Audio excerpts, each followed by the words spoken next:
जय सिया राम। जय सिया राम। गुरुजी, मुझे ये पूछना था कि हनुमान जी की सेवा कौन से मुहूर्त में करनी उचित रहती है? जब टाइम मिले तब। नहीं, अभी इंस्टाग्राम पे बताते हैं कि ब्रह्म मुहूर्त में करना उचित रहता है, कोई बोलता है 7:30 बजे शाम को करना चाहिए। देखो, एक बात प्रैक्टिकल बोले, हम शास्त्रोक्त बात पे तो हम आपको उत्तर देंगे ही, पर एक प्रैक्टिकल बात बहन बोलना चाह रहे हैं। यहाँ के 4 बजे होते हैं तो अमेरिका के शाम के 4 बजे होते हैं, ठीक है? तो अलग अलग डिफरेंट टाइम है। आपके पास जब समय हो वही शुभ मुहूर्त है। जब बिना मुहूर्त के पैदा हुए, बिना मुहूर्त के मर जाना है, तो बीच में क्या मुहूर्त लाना है? लेकिन कल के दिन ही हम ज्योतिषी हमको बहुत मारेंगे। लेकिन पूरी बात सुनो। अब हमारी प्रार्थना है, कोई भी इतना वीडियो पर कट करके मत डालना, पूरा डालना, नहीं तो आफत हो जाएगी, बड़ी आफत है।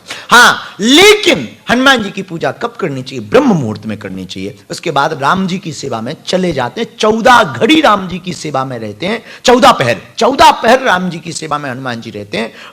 ऐसा हनुमान अंक में लिखा है। इसलिए ब्रह्म मुहूर्त में सूर्योदय के पूर्व में हनुमान जी की सेवा कर लेनी चाहिए।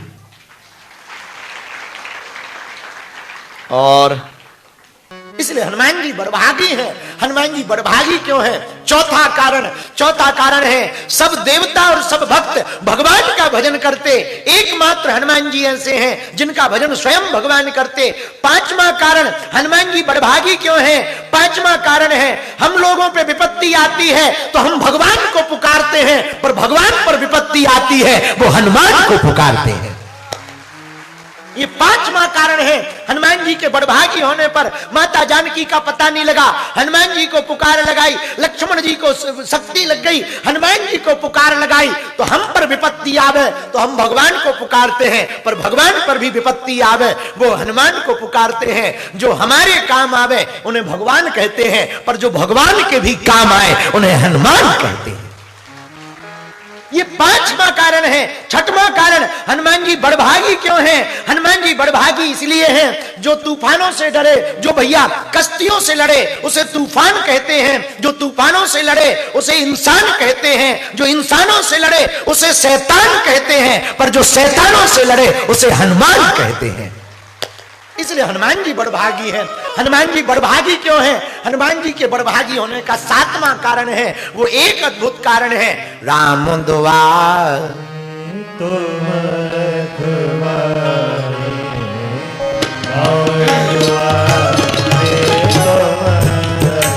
राम जी के द्वार पर हनुमान जी लगे हैं।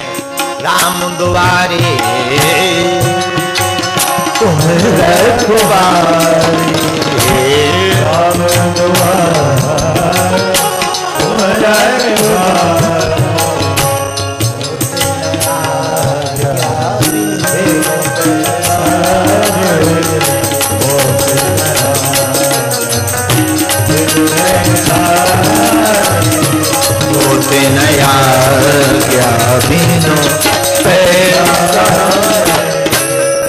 ये 7वां कारण है। राम जी के द्वार पर हनुमान जी का पहरा है। हनुमान जी का पहरा क्यों लगा? क्योंकि राम जी से मिलाने का काम हनुमान जी करते हैं। अच्छा, हमने हनुमान जी 7वां कारण बड़भागी क्या? देखो, बहुत साफ सीधी बात है। भगवान तक पहुंचने के 2 रास्ते हैं भगवान को पाने के। पूछो कौन कौन? एक पुरुषार्थ, एक प्रसाद। एक पुरुषार्थ, एक प्रसाद। पुरुषार्थ भजन के बल पर, तप के बल पर भगवान को प्राप्त किया जा सकता है, ये पुरुषार्थ का रास्ता है। लेकिन हनुमान जी की कृपा से भी भगवान को पाया जा सकता है, ये प्रसाद का रास्ता है। हनुमान जी की कृपा से भगवान को पाया जा सकता, बिल्कुल पाया जा सकता। अरे, हनुमान जी की कृपा से क्या नहीं पाया जा सकता, ये सुनो पहले। है जो भाग्य में हो वो तो मिलना ही है, पर तुम हनुमान जी की भक्ति करोगे तो जो भाग्य में नहीं भी होगा वो भी मिलेगा। आहा, इसलिए हनुमान जी के समान कोई बड़भागी हनुमान सम नहीं बड़भागी, नहीं को राम चरण। आठवीं बात सुनो, हनुमान जी के समान कोई बड़भागी क्यों नहीं है? क्योंकि स्वयं श्री पूर्ण परब्रह्म परमात्मा पुरुषोत्तम भगवान श्री राम जी ने हनुमान जी को कहा, तुम मम प्रिय भर तहीं संभाई,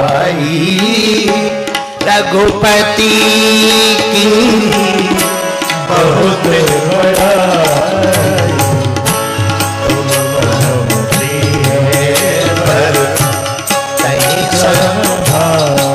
गाओ गाओ गाओ, राम जी ने कहा बहुत बड़ाई, सीताराम सीताराम सीताराम कहिए,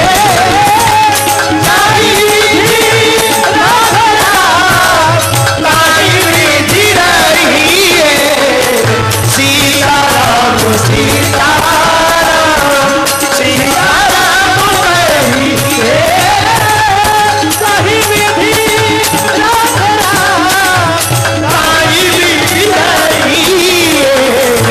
रघुपति की बहुत बड़ाई, तुम मम प्रिय भर कहीं संभाई, रघुपति की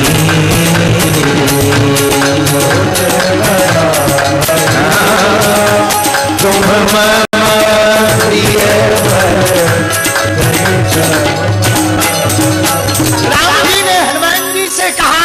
तुम हमें भरत के समान प्रिय हो। हे प्रिय श्रोताओ, राम जी कहते जैसे भरत हमें प्रिय है हनुमान जी, वैसे तुम भी हमको प्रिय हो। अरे हनुमान जी को भरत के समान प्रिय क्यों बताया? आहा, इसके लिए अवतार पर जाना पड़ेगा, अवतार की कथा पर जाना पड़ेगा।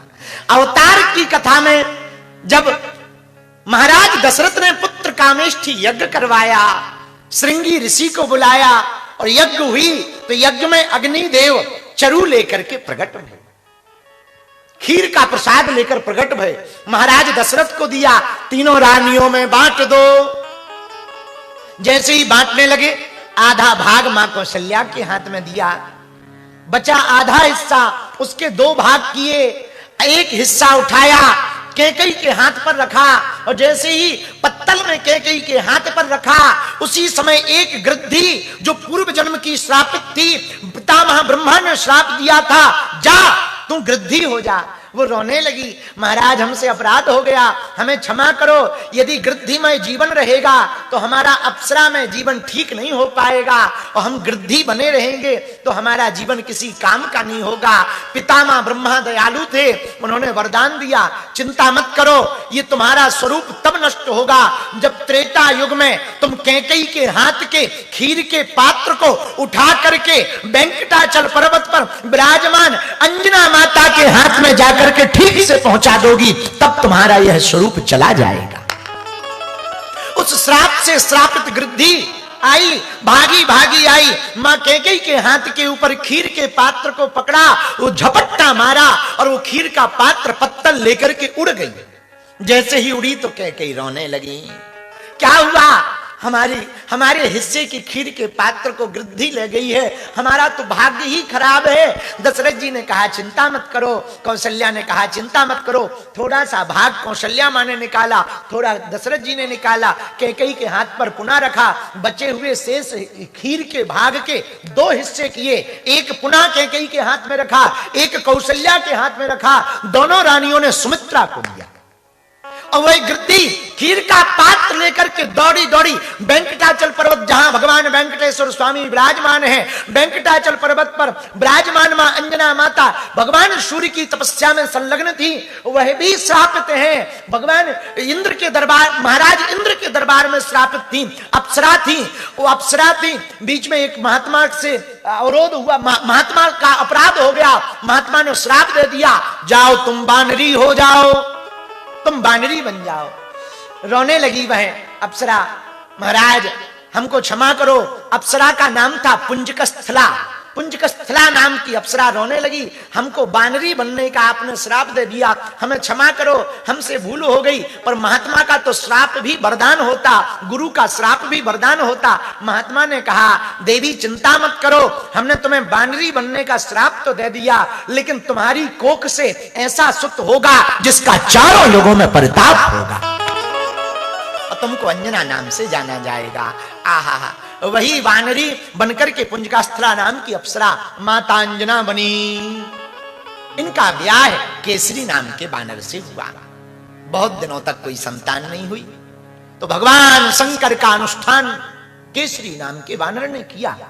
भगवान भूत भावन प्रकट भये और कहा, चिंता मत करो, कालांतर में हमारे ही तेज अंश से प्रकट, हम ही अंश लेकर के तुम्हारे घर पर पुत्र बन करके आएंगे। इधर मां अंजना वेंकटाचल पर्वत के ऊपर सूर्य भगवान को अर्घ दे रही थी। भागी भागी वो गिरधी आई और गिरधी ने आकर के जैसे ही अंजना माता को सूर्य का अर्घ देते देखा, पवन का झोंका लगा, हवा का झोंका लगा, वह खीर का पात्र गिरधी के हाथ से छूट गया, माता अंजना के हाथ पर गिर गया। माता अंजना ने सोचा प्रसाद है, किसी का दिया हुआ है, पा लेना चाहिए। उसी प्रसाद को पा लिया। उसी प्रसाद से राम जी प्रकट उधर हुए, उसी प्रसाद से हनुमान जी प्रकट हुए। इसलिए राम जी ने कहा, तुम मम प्रिय